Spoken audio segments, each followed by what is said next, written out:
نضيء بنورنا الدنيا وننشر في الفضاء أملا ونعلي عزم همتنا فمن طلب العلا وصل. الحمد لله رب العالمين والصلاة والسلام على شمس الهداية واليقين وعلى آله وأصحابه أجمعين إلى يوم الدين.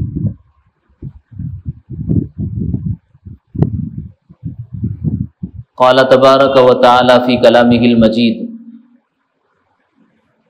أعوذ بالله من الشيطان الرجيم بسم الله الرحمن الرحيم اتل ما اوحي من الكتاب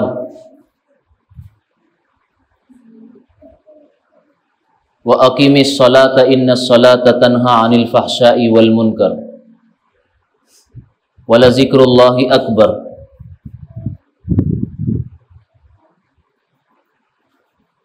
وقال النبی صلی اللہ علیہ وسلم: ان الذي ليس في جوفه شيء من القرآن كالبيت الخريب او كما قال النبي عليه الصلاة والتسلیم. واجب الاحترام بزرگوں، دوستوں،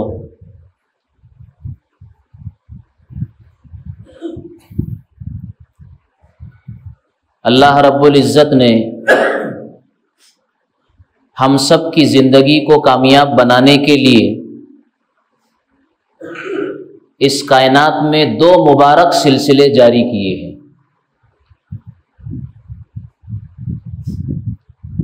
ایک سلسلہ نبوت ہے، انبیاء علیہم الصلاۃ والسلام آتے رہے، اور ایک سلسلہ ہے آسمانی کتابوں کا. یہ دو مبارک سلسلے اللہ تعالیٰ نے انسانوں کی رہبری، ہدایت، انہیں کامیاب بنانے کے لیے جاری کیے، اور دونوں ضروری ہے. صرف اگر اللہ تعالیٰ کتابیں آسمانی اتار دیتے ہمارے لیے سمجھنا مشکل ہوتا، اس لیے اسے سمجھانے والے اور اس کے صحیح مفہوم کو اور مطلب کو ہم تک پہنچانے کے لیے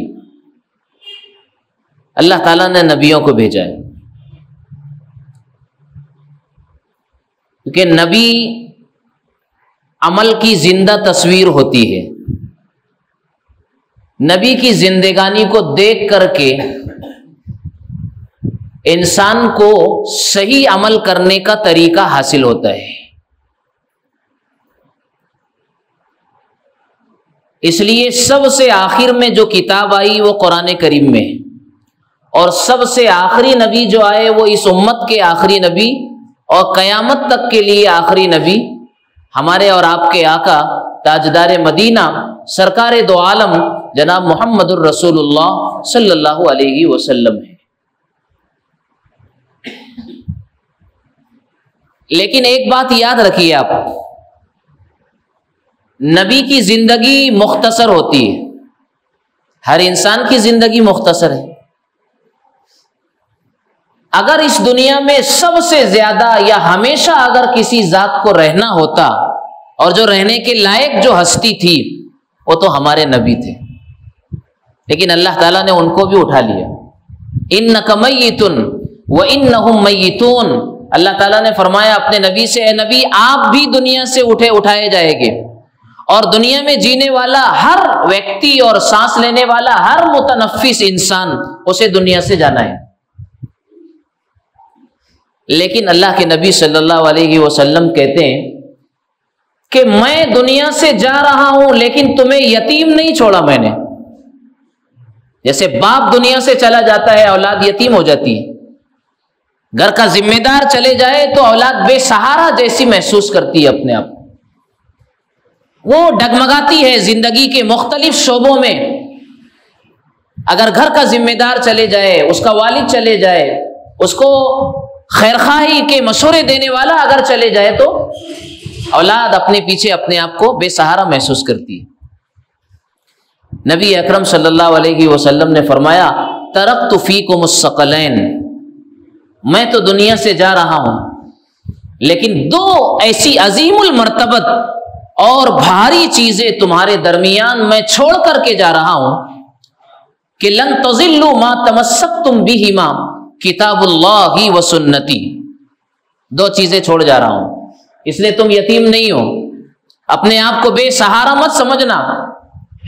ایک چیز جو تمہارے درمیان میں چھوڑ جا رہا ہوں کتاب اللہ، وہ اللہ تعالیٰ کی کتاب ہے، اور دوسری چیز جو میں تمہارے درمیان دے کر کے جا رہا ہوں وہ سنتی، وہ میرا طریقہ ہے، میری زندگی میرا طریقہ. آگے فرمایا کہ جو ان دونوں کو مضبوطی سے اگر تم تھامو گے، اللہ کی کتاب کو اور میرے طریقے کو اگر مضبوطی سے تھام لو گے، اس پر زندگی کو چلا دو گے اس کے مطابق، لن تضلوا، تم کبھی گمراہ نہیں ہو سکتے. اب بتائیے، یہ امت بے سہارا ہے؟ یہ امت یتیم ہے؟ یہ امت کمزور ہے؟ نہیں. یہ دو پاورفل چیزیں، طاقتور چیزیں ہمارے پاس اللہ کے نبی صلی اللہ علیہ وسلم چھوڑ کر کے گئے ہماری کامیابی کے لیے. اس میں کتاب اللہ، اللہ کی کتاب، یہ ایسی طاقتور چیز ہمارے پاس موجود ہے جس کا اثر، جس کی تاثیر، جس کی مٹھاس، جس پر نیکیوں کے ملنے کا سلسلہ، جس کتاب اللہ کی تلاوت کے بعد جسمانی بیماریوں سے شفا کا ملنا، دل اور روحانی بیماریوں سے شفا کا ملنا کبھی ختم نہیں ہوگا، کبھی ختم نہیں ہوگا، کیونکہ یہ اللہ تعالیٰ کا معجزہ ہے. کتاب اللہ اللہ کا معجزہ ہے، معجزہ کبھی ختم نہیں ہوتا. اور خاص طور پر جو معجزہ ہمارے نبی کو قرآن کی شکل میں ملا ہے، یہ کبھی ختم نہیں ہوگا. سارے انبیاء کے معجزات، نبی جب تک تھے معجزہ تھا، نبی چلے گئے معجزہ ختم ہو گیا. کتاب اللہ ایسا معجزہ نہیں، یہ ہمیشہ رہنے والا ہے. کیوں؟ اس لیے کہ اللہ کی یہ کتاب اللہ کی ذات سے براہ راست نکلی ہوئی کتاب ہے. القرآن کلام اللہ وخرج منہ، قرآن اللہ کا کلام ہے اور اللہ کی ذات سے نکلا ہوا کلام ہے. میری زبان سے جو کلام اس وقت نکل رہا ہے، جو بات نکل رہی ہے، یہ ختم ہو جائے گی، اس لیے کہ میں بھی فنا ہونے والا، میری بات بھی فنا ہونے والی ہے. اللہ کی ذات سے نکلی ہوئی یہ کتاب جس کو ہم قرآن کہتے ہیں، کیونکہ اللہ کی ذات باقی ہے، اللہ کی کتاب اور اس کا کلام باقی رہے گا. اللہ کو کبھی زوال نہیں، فنا نہیں، ختم ہونا نہیں ہے، ایسے اس کی کتاب کو بھی کبھی فنا نہیں اور ختم ہونا نہیں. یہ ہمارے پاس ہے وہ کتاب، اور آسانی سے ملی ہے ہم کو. کتاب اللہ آسانی سے ملی ہے نا. صحابہ اس کو لینے کے لیے مدینہ کے راستوں پر پڑے رہے، قافلے والوں سے ملتے رہے. ایک سورت کو، ایک آیت کو لینے کے لیے صحابہ نے ہزاروں کلومیٹر، میلوں کے سفر کیے. قافلے والوں سے ملتے رہے، کس کے پاس کوئی سورت آئی ہو، کوئی نئی آیت آئی ہو، سیکھتے رہے، اس کو لیتے رہے. قرآن کو، ہمارے پاس پورا قرآن ہے، اور قرآن اپنی تاثیر میں آج بھی ویسا ہی ہے. دونوں باتیں قرآن سے آج مل سکتی ہے. دلوں کی شفا بھی قرآن میں ہے، اور جسموں کی شفا، بیماریوں کی، جسمانی بیماریوں کی شفا بھی قرآن میں ہے. اب اگر کوئی یہ سوال کرتا ہے کہ ہم قرآن پڑھتے ہیں لیکن ہم کو شفا نہیں ملتی، یا ہم کسی سے پڑھواتے ہیں ہمیں شفا نہیں ملتی، ایک سوال ہے، تو کوتاہی قرآن میں نہیں ہے، کوتاہی پڑھنے والے میں ہے، کمزوری پڑھنے والے میں ہے، کمزوری پڑھنے والے کے عقیدے میں ہے. اس کے ایمان کی کمزوری ہے، عقیدے کی کمزوری ہے، باقی قرآن کی کوئی کمزوری نہیں ہے. قرآن کریم ہمارے پاس ہے، یہ تو اتنی پاورفل کتاب ہے کہ بیماریوں سے شفا تو ایک معمولی چیز ہے، بیماری سے شفا کا ملنا تو ایک معمولی چیز ہے. اس سے تو ایمان ملا، ایمان ملنے جس کو ملا اس کو تو ایمان مل گیا۔ اس سے تو ایمان تو دنیا کی سب سے بڑی حقیقت ہے نا، اس کائنات کی سب سے بڑی سچائی ہے نا۔ ایمان تو ہمارے لیے انمول خزانہ ہے جو شاہوں کے پاس نہیں، گداؤں کو اللہ نے دے دیا۔ شاہ اور گدا سمجھتے ہیں آپ، شاہ کہتے ہیں بادشاہ کو اور گدا کہتے ہیں فقیر کو۔ شاہوں کے پاس ایمان نہیں ہے، گداؤں کو اللہ نے قرآن سے ایمان دیا۔ ایک صحابی ہے حضرت طفیل بن عمر دوسی رضی اللہ تعالیٰ عنہ، یہ بڑے شاعر بھی تھے، بڑے ادیب بھی تھے، بڑے ذہین اور فتین تھے، قوت حافظہ بھی ان کی بڑی مضبوط اور چالاک انسان تھے۔ یہ مدینۃ المنورہ میں سن 9 ہجری میں آئے، مدینۃ المنورہ میں سن 9 ہجری کے اندر آئے۔ تو مقامی لوگوں نے حضرت طفیل بن عمر دوسی سے کہا کہ دیکھو ایک آدمی یہاں پر ہے، اس کا کلام ایسا ہے کہ جادو چل جاتا ہے، جب وہ بات کرتا ہے تو لوگ اس کے دوست بن جاتے ہیں، اس کے فرینڈ بن جاتے ہیں، اس کے ہو جاتے ہیں، اس کے اسیر اور اس کے غلام ہو جاتے ہیں۔ تم ان کے قریب مت جانا، تم قوم کے سردار ہو، تم بڑے چالاک آدمی ہو، ذہین آدمی ہو، اس لیے اس آدمی کے ورغلانے میں اور اس کی باتوں میں نہ آنا، اس لیے جانا ہی نہیں قریب۔ تو انہوں نے بات مانی کہ بھئی بڑے بڑے سردار لوگ یہ بات کہہ رہے ہیں، بڑے ذمہ دار لوگ بات کہہ رہے ہیں، کانوں میں انگلیاں ٹھوس، روئی ڈال لی، روئی جیسا، روئی یا روئی جیسی کوئی چیز ڈال لی کہ ان کی بات کسی بھی طرح سے چاہتے ہوئے بھی اور نہ چاہتے ہوئے بھی میرے کانوں میں نہ پڑے۔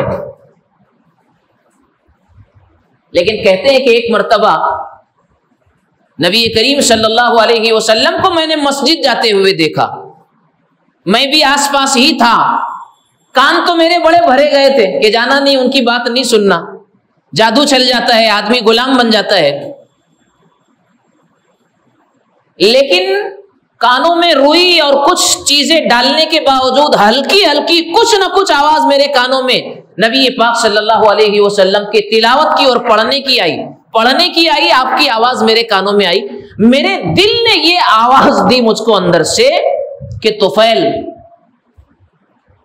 تو ذہین آدمی ہے، صحیح اور غلط کو سمجھ لیتا ہے،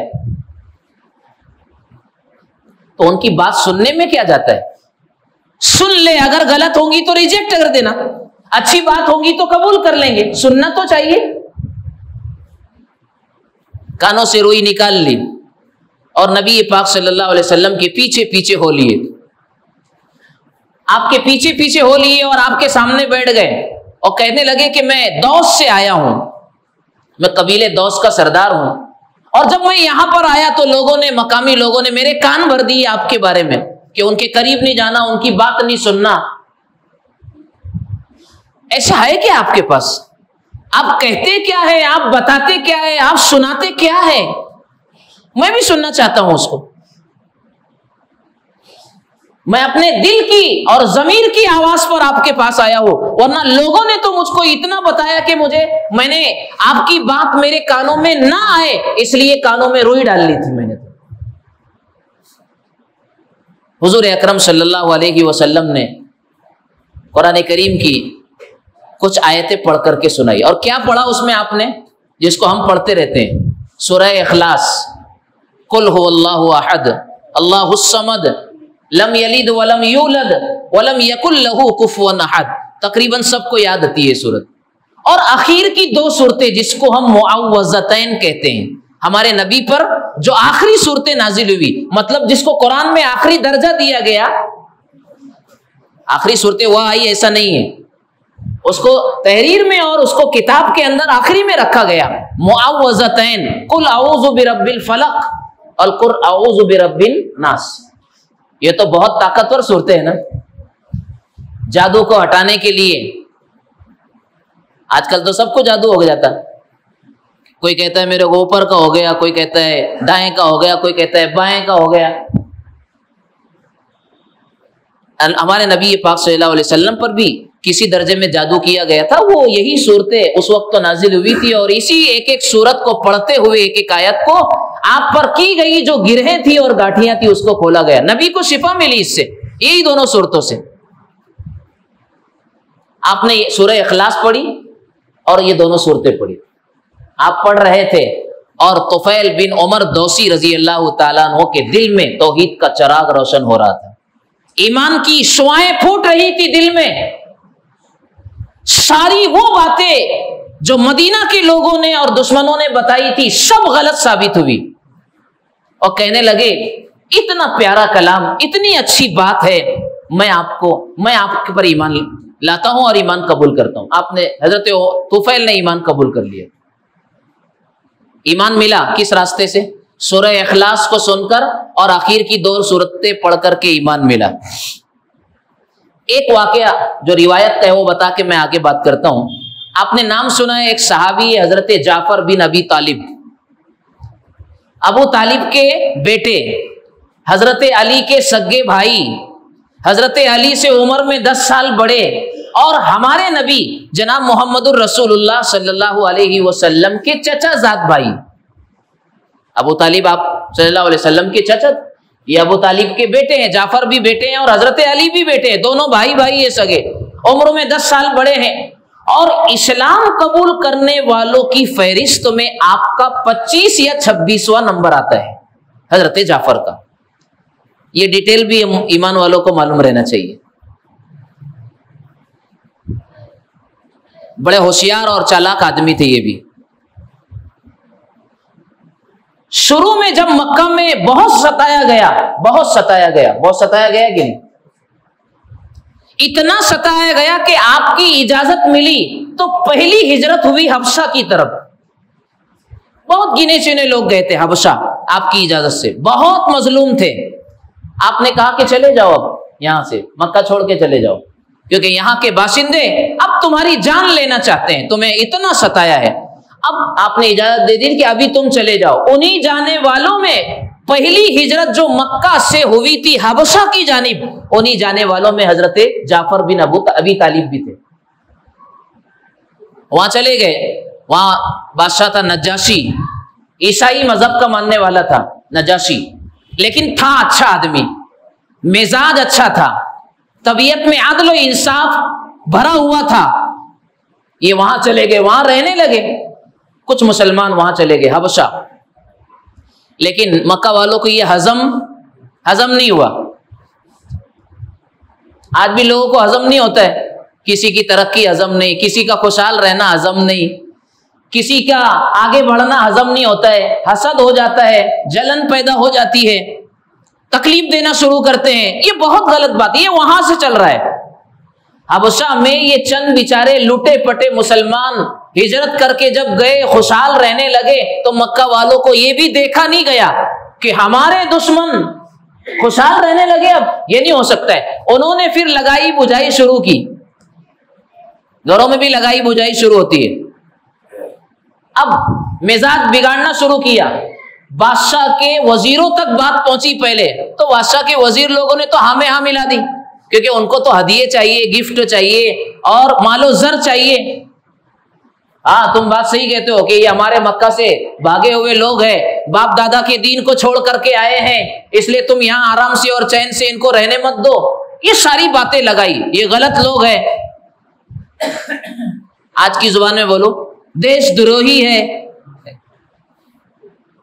یہ جیسے کہا جاتا ہے، غلط انفارمیشن، غلط باتیں شاہ نجاشی بادشاہ کے دربار تک پہنچائی۔ بادشاہ کے تک جب یہ بات گئی، وزراء نے بات پہنچائی کہ یہ جو مسلمان مکہ سے حبشہ آئے ان کو نکال دینا چاہیے، صحیح لوگ نہیں ہیں یہ۔ بادشاہ نے کہا کہ کچھ لوگوں کی خبر دینے پر ہم ان ہماری پناہ میں آ کر رہنے والے سیدھے سادے بولے بالے ایمان والوں کو ہم ہٹا دیں گے اور تحقیق نہیں کریں گے، یہ میرے عدل اور انصاف کے خلاف بات ہے، یہ میرے طریقے حکومت کے خلاف بات ہے، ہم پہلے تحقیق کریں گے، ایسے نہیں ان کو یہاں سے ہٹائے گی۔ بادشاہ اچھا تھا تو بات بنی،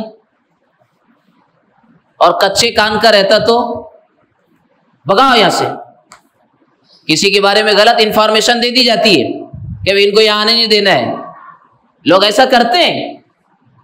آپ کو میرے سے کچھ تکلیف ہے, آپ کو میرے سے تکلیف ہے, آپ ذاتی ان کے انتقام لیتے ہیں, غلط بات پہنچائی جاتی ہے. یہ بھی سلسلہ آج بھی جاری ہے. لیکن وہ لوگ اپنا انجام نہیں سمجھتے. جو لوگ کسی بھی خیر کے راستے کو بند کرنے کے لیے, اپنی ذاتی دشمنی کے لیے, اپنے ذاتی پسند ناپسند کی بنیاد پر, بھئی سب کو سب پسند آئے ایسا ضروری ہے کیا؟ بولو نا میرے کو آپ, سب کو سب پسند آئے ایسا ضروری ہے؟ اگر سب کو کوئی انسان اگر پسند آتا تو میرے اور آپ کے نبی اتنے اچھے تھے, اتنے پیارے تھے, آپ کا ظاہر بھی اتنا خوبصورت تھا, آپ کی سیرت و باطن بھی اتنی خوبصورت تھی کہ 100% سب کمیونٹی آپ کو پسند کر لیتی اور مان لیتی. لیکن ایسا تو ہوا نہیں. پھر میں اور آپ کس کھیت کی مولی ہے کہ سب پسند کرے ہم کو؟ لیکن اگر کسی کو کسی کے ساتھ ذاتی مسئلہ ہے تو اس کو کنارے رکھنا چاہیے اور خیر کے کام کو جاری رکھنا چاہیے. خیر کے کام میں رکاوٹ نہیں بننا چاہیے. یہ درمیان میں ایک بات آ گئی. انہوں نے خیر روکنے کی کوشش کی مکہ والوں نے, تو بادشاہ نے کہا کہ ایسے نہیں, تحقیق کریں گے. چنانچہ بادشاہ نے دربار میں بلایا. کس کو؟ مسلمانوں کے وفد کو, جتنے لوگ آئے تھے بلایا ان کو. حضرت ابو جعفر جن کا تذکرہ میں کر رہا ہوں ابھی, آگے بڑھے ذمہ دار بن کے. کسی ایک کو بات کرنا ہے نا, ذمہ دار بن کے. بادشاہ کے دربار میں حاضری ہو گئی. حضرت جعفر بن ابی طالب آگے بڑھے. شاہ نجاشی بادشاہ نے سوال کیا, تمہارا یہاں کیسے آنا ہوا اور کیوں کر آنا ہوا, تمہارا کیا حال ہے بتائیے. حضرت ابو جعفر نے نجاشی کے دربار میں, بادشاہ کے دربار میں جو تقریر کی, جو باتیں جس انداز سے انہوں نے رکھی, بادشاہ متاثر ہو گیا. کہنے لگے بادشاہ سلامت, ہم لوگ تو غریب لوگ ہیں, مکہ سے یہاں آئے ہیں. مکہ کے باشندوں نے جو سردار ہے, رئیس ہے, طاقتور ہے, ہم کمزوروں اور مظلوموں کو ہمارے وطن میں رہنے نہیں دیا. ہم جاہل تھے پہلے, نبی کے آنے سے پہلے ہم بالکل جاہل تھے. ہم مردہ کھاتے تھے, ہم ایک دوسرے کی جان لیتے تھے, شراب ہماری گھٹیوں میں پڑی ہوئی تھی, جوا اور سٹا ہماری زندگی کا اٹوٹ اور مضبوط حصہ تھا. ہم جاہلانہ زندگی گزارتے تھے, لڑتے تھے, ایک دوسرے کو مارتے تھے, ہم ایسی بے وقوفانہ زندگی گزارتے تھے. لیکن ہمارے درمیان اللہ نے ہم پر رحم کیا اور ایک نبی کو ہم پر ہمارے درمیان میں بھیجا جو ہم ہی میں سے ہے, جن کا نام محمد الرسول اللہ صلی اللہ علیہ وسلم ہے. انہوں نے ہمیں جینے کا قرینہ سکھایا, ہمیں زندگی کے آداب سکھائے, ہمیں حلال و حرام کی تمیز بتائی. دوسروں کی جان لینا نہیں, اپنی جان دے کر دوسروں کی زندگیوں کو بچانا سکھایا. ہمیں مردہ کھانے سے بچایا, شراب سے روکا, غلط زندگی سے روکا, ہمیں پیار دیا, ہمیں محبت دی, ہمیں اپنی بچوں کی تربیت کرنا سکھایا. ایسے نبی کی آغوش میں اور اس کے دامن رحمت میں آ کر کے ہم نے جینے کا قرینہ اور ڈھنگ سیکھا. لیکن اب بھی یہ مکہ والے ہم سے خوش نہیں ہیں. وہ کہتے ہیں کہ باپ دادا کے بت پرستی کے مذہب میں واپس آ جاؤ, اس لیے ہمیں انہوں نے تکلیف دیا تو ہم آپ کی پناہ میں آئے. بادشاہ تو بڑا متاثر ہو گیا. بادشاہ نے کہا کہ کچھ ہے, تمہارے نبی تم سے کچھ بات کہتے ہیں, سناتے ہیں, تو اس کا کچھ ہے تمہارے پاس. حضرت ابو جعفر نے قرآن کریم کی آیت نبی پاک صلی اللہ علیہ وسلم جو صحابہ کو سناتے تھے, میں بتا رہا ہوں کہ یہ قرآن ہمارے پاس ہے, یہ کتنا مؤثر کلام اور پاورفل کلام ہے. آج بھی حضرت جعفر رضی اللہ تعالیٰ عنہ نے شاہ حبشہ یعنی حبشہ کے بادشاہ نجاشی کے سامنے نبی کریم صلی اللہ علیہ وسلم نے جو سنایا قرآن, وہ پڑھ کر کے سنایا. کپڑے نہیں بتائے, پیسہ نہیں بتایا, بلڈنگ نہیں بتائی, کیا بتایا؟ نبی کا دیا ہوا قرآن پیش کیا اور سورہ مریم کی شروع کی آیتیں پڑھنا شروع کی. کاف ہا یا عین صاد ذکر رحمت ربک عبدہ زکریا اذ نادى ربہ نداء خفیا قال رب انی وہن العظم منی واشتعل الراس شیبا ولم اکن بدعائک رب شقیا. کچھ دور تک پڑھتے رہے. حضرت ابو جعفر رضی اللہ تعالی عنہ مورخین اور سیرت نگار لکھتے ہیں کہ ادھر سورہ مریم کی ابتدائی اور شروع کی آیتیں حضرت جعفر جو فدائے نبی ہیں وہ پڑھ پڑھ کر سنا رہے تھے، اور ادھر شاہ حبشہ بادشاہ نجاشی کی آنکھوں سے آنسوؤں کا سلسلہ اور لڑی لگی ہوئی تھی۔ عیسائی بادشاہ ہے، اللہ کا کلام اثر کر رہا ہے، آنسوؤں کی لڑی جاری ہے، موتی بن کر کے اس کی آنکھوں سے آنسو ٹپک رہے ہیں، متاثر ہو گیا۔ حتیٰ کہ بعض سیرت نگاروں نے یہ بات کہی کہ اس کی داڑھی تھی، بعض لوگ کہتے ہیں وہ داڑھی پر اس کی داڑھی آنسوؤں سے تر ہو گئی۔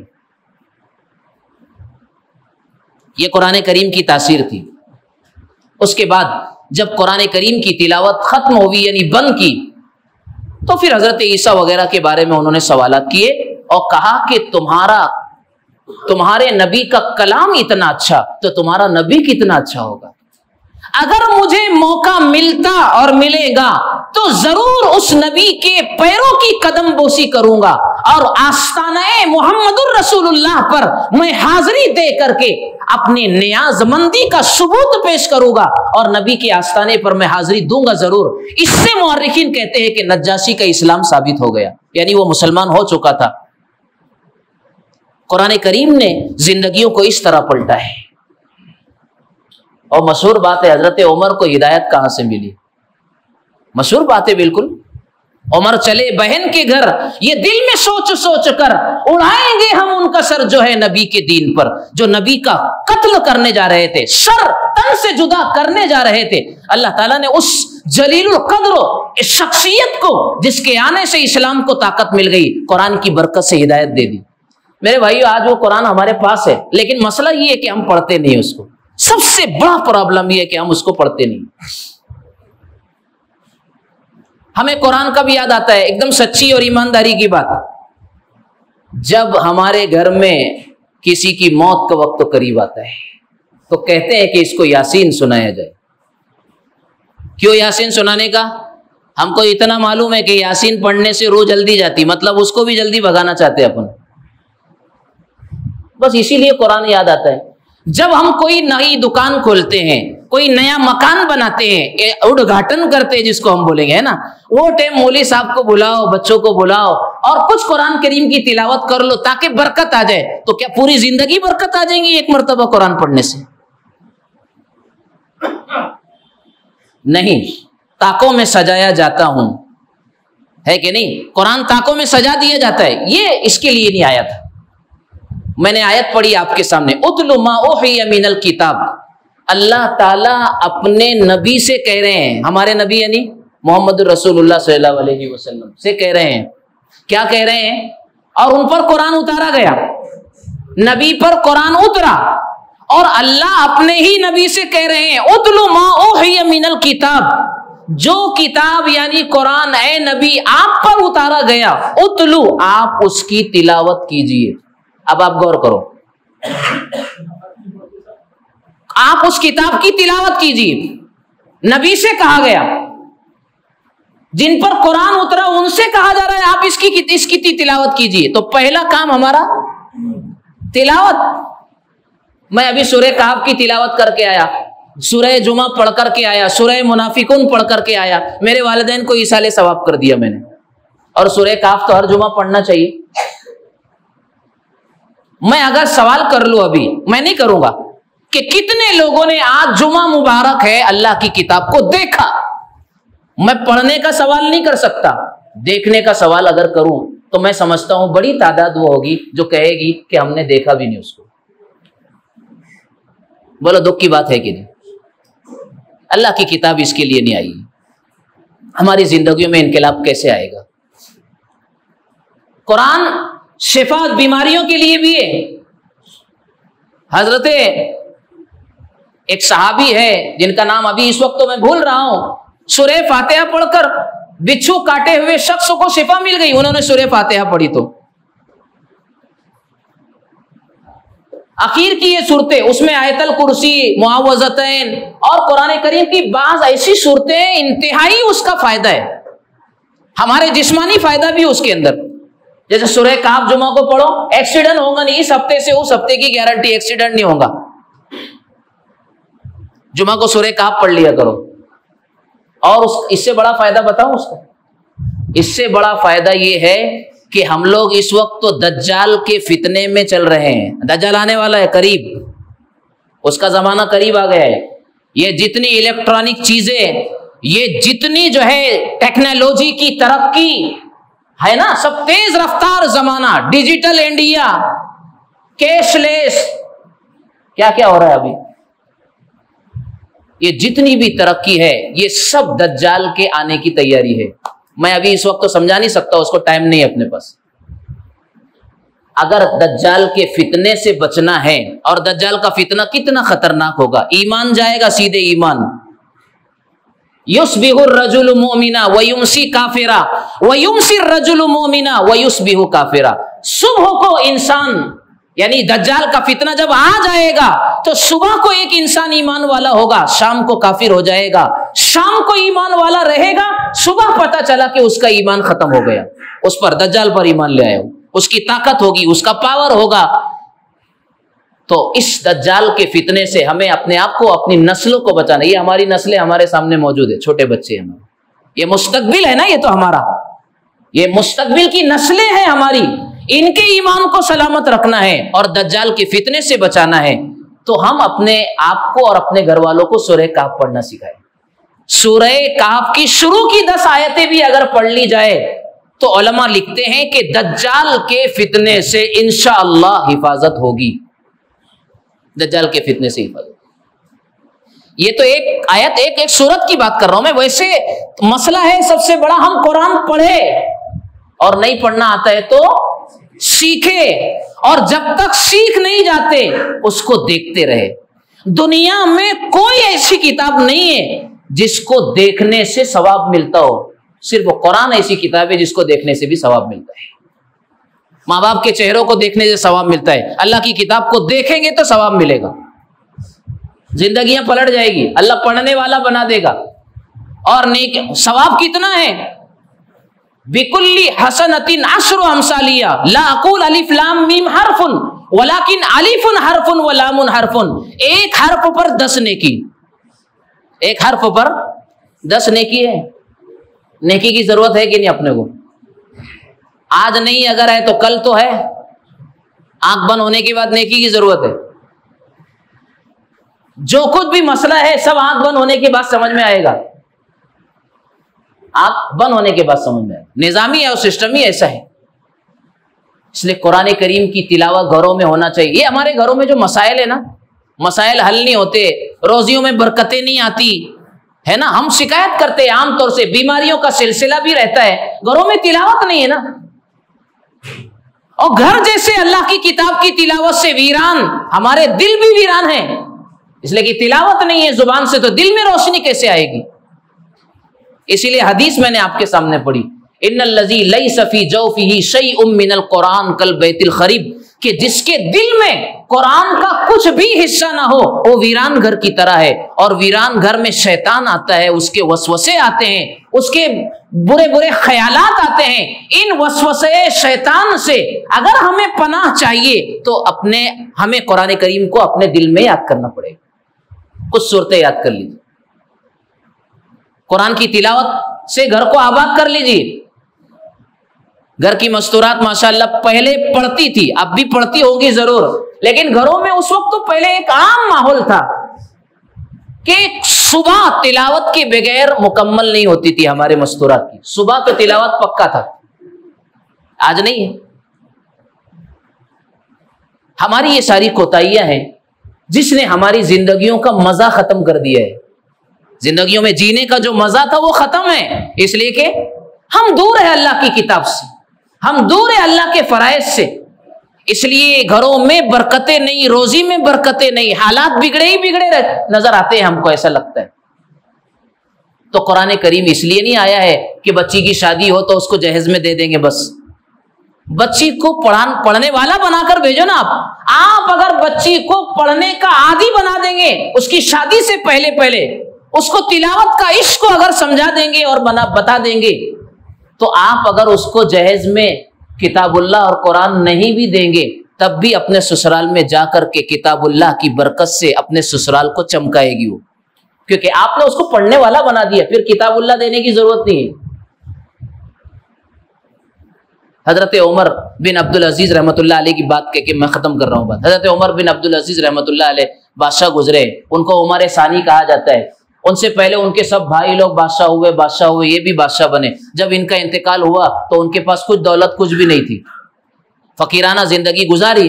تو کچھ لوگوں نے، چاہنے والوں نے کہا کہ آپ اپنے بچوں کے نام بیت المال سے کچھ درہم دنانیر جائیداد پراپرٹی نام کر کے جاؤ، تاکہ تمہارے جانے کے بعد تمہاری اولاد خوشحال زندگی گزارے۔ تو کہنے لگے کہ نہیں، کہا کہ تم سے پہلے تمہارے بھائیوں نے، تمہارے چچا لوگوں نے جو بادشاہ ہوئے، اپنی اولادوں کے لیے جاگیر چھوڑی، درہم و دینار وصیت کر کے گئے، تم بھی ایسا کرو۔ تو عمر بن عبدالعزیز رحمۃ اللہ علیہ نے کہا کہ نہیں، مجھے اس کی ضرورت نہیں ہے، اس لیے کہ میں نے اپنے بچوں کو، اپنی بچیوں کو میں نے سورہ واقعہ پڑھنے کا عادی بنا دیا اور عادت ڈالی ہے۔ سورہ واقعہ ہے قرآن کریم میں سورہ رحمان کے بعد 27ویں پارے میں دیکھنا آپ اٹھا کر کے، سورہ واقعہ، اذا وقعت الواقعہ لیس لوقعتها کاذبہ خافضۃ رافعہ اذا رجت الارض رجا، بڑی پیاری اور بہترین سورت ہے۔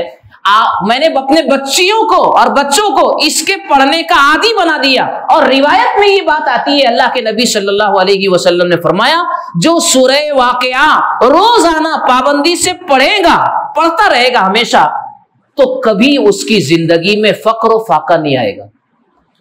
بولو یہ ہمارا مسئلہ ہے کہ نہیں؟ اس کی زندگی میں فقر و فاقہ نہیں آئے گا۔